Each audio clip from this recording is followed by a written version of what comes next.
I know a lot of people, dreams seem to be the way God communicates the most, whereas for me, it will be the way God communicates the least, you know.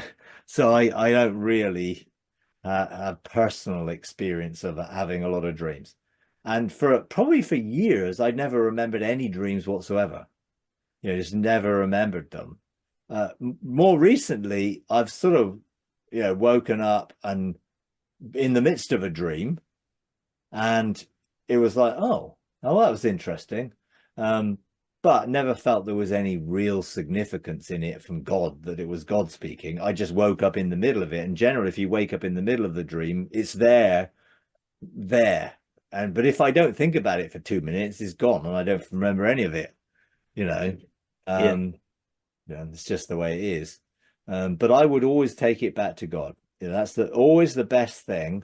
God is the best one who can give you the right insight into whether it's him, whether it's just your soul, what it is. And some people may have disturbed dreams, which is a result of trauma in their life, which is coming out through their dreams. So some people who have night terrors and other negative dreams, often that can be trauma, which is coming out in a dream. And sometimes it can be buried trauma that is dissociated from, and the dream is the only way that that trauma can surface. And I have known people who have had night terrors and different things, but it is generally, actually, there was, I know someone, quite close to me who really had really bad night terrors and severe night terrors. And I just didn't know why, or couldn't really point to a thing why. And then later on, it discovered that there was a whole heap of abuse and stuff in their life, which was buried and buried deep. And this was the way of bringing that to the forefront of, you need to deal with this.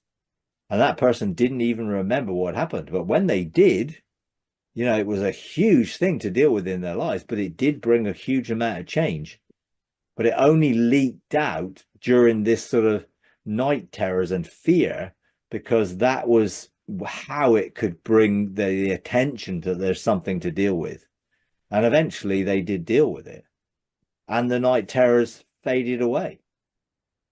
So that could be the soul saying, hey, there's an area here that is in pain and it needs attention, it needs healing. So that can also be something that happens during dreams. If you enjoy these videos, would you please take a moment to like, comment, and subscribe? It really does help. Thank you very much.